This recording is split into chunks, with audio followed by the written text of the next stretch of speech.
Patrick Cook here. So welcome to session number 18 of the Mandelbulb3D Epic Rendering tutorials series. What I'm going to do here is continue on tweaking our Mandelbulb scene. Now, in the last session, I fixed this clipping, so I'm happy with that. I'm going to push that back to main. Come back over to main. I'm going to recalculate it because I want to see it in the bigger picture, and I want to see it with in a better resolution than the navigator can give me. Okay, so we're going to render this out. Now let's see. There goes the clipping. The clipping is going away. All right, but I did walk back a little bit, and I did change the scene. I don't want this part up here clipped. I don't like that. And kind of looking at this maybe from a photographer's standpoint, I don't really care for the clipping up here, but on the other hand, I don't want to put that directly in the center of the screen. And this whole picture is imbalanced. It's heavier over here on my right than it is over on my left. And so I do like the foreground. I like that, all right. I don't like the weight of this thing. So I'm going to go back into the navigator, and I'm going to hit the parameter again just to make sure that I've got the latest here. And I'm going to find a different view. So what I'm going to do is I'm going to left mouse click, and then I'm going to get myself into mouse navigation. All right, and in order to get my my big bulb in without clipping at the top there, I lose an awful lot of the foreground. So I'm going to left mouse click again, lock that in, get out of the navigation, the mouse navigation mode, and I want more scene in there. All right, I want more than that big bulb. I want some foreground in there. Foreground is important to give the viewer kind of a platform, a stable surface. All right, stability. You don't want the images just to kind of float around. You want to give the viewer foundation. So, all right. So, a couple ways I can do this. I can increase the field of view, or I can pull the camera back, or I can do both. I'm going to do with the field of view first. I'm going to go 50. Interesting. Okay. Good. I don't like this thing right in the middle. All right. I don't like centered objects in photography. You sort of try to kind of avoid centering the primary subject. But I see here there's a structure here that could be quite interesting. If I do this right, I can get a sense of a lot of depth here, because this aspect of the image is closer, or appears closer to the camera than this. So if I work with this, I can get the sense of depth.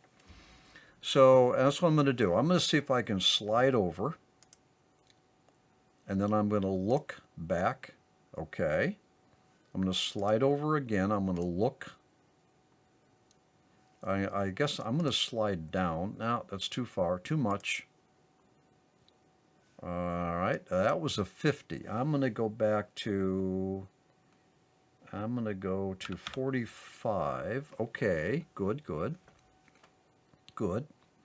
Now I'm going to slide down, but I'm going to shift slide down because I don't want to slide down hard.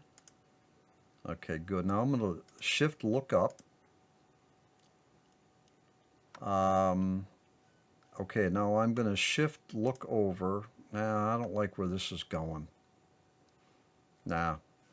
All right, now I'm gonna now. All right, I have really got this thing out of whack. You see, I like what we had here much better than this. So I'm just going to undo my work. I'm going to come down here, hit the parameter, bring it all back in from main, throw all that stuff away that I did. This is how you nail down an image that you really like. I love this foreground. I love that. But I don't want to be clipped up here like this.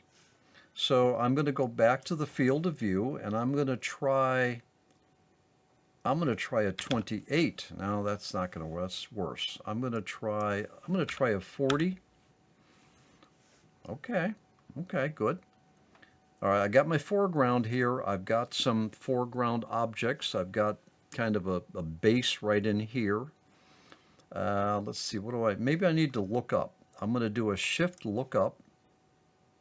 That's something. Okay, all right. Let's push this back over to main, recalculate, and see what we got. Now I've got less clipping up here on this bulb here, which is good. A little bit of clipping is not terrible. All right, and I've got my base foundation is in here in the image. I do have some foreground stuff here that's pretty cool. All right, the fog and whatnot is giving me the sense of depth by kind of toning down some of these distant objects here. I'm a little lopsided. I don't like that this image is heavy on my right. And I'm kind of thinking if I go back into the navigator, pull the parameter and just to be on the safe side, how about if I slightly slide over and then slightly look? I'm going to slightly look up. Back to main, calculate. So what I'm doing here is I'm working on a scene that I'm really going to love in a big print. And the high resolution is going to be very important because there's an awful lot of detail in this image. Now, I like this. I like this, and I'll tell you why. The main object here, this is where the eye is drawn to first, is not right in the middle. I like that. The images, the objects over here on the right tend to balance the whole thing. All right, they tend to give the whole scene some balance, and they appear to be a little bit more forward. So it helps to create the depth or the sense of depth. Okay, so I'm liking that. I also like these little structures here are just kind of pointing in. They're just kind of peeking in. So when you have an object like this that's just peeking into the frame, it tends to add a little bit of mystery, a little bit of interest.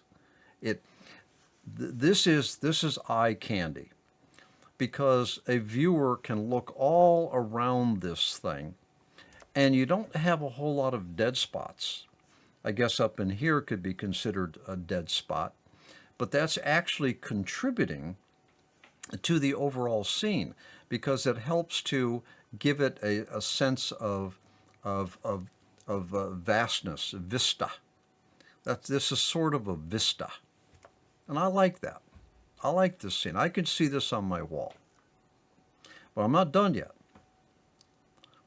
Now I've got a lot of very interesting structures here in these sort of like these apparent like growths or nodes that are coming out.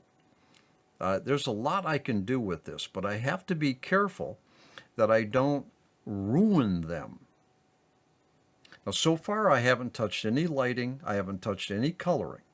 All I've done here is I have found a way to get, I found a way to get a good scene, eliminate the clipping, but I ain't done yet.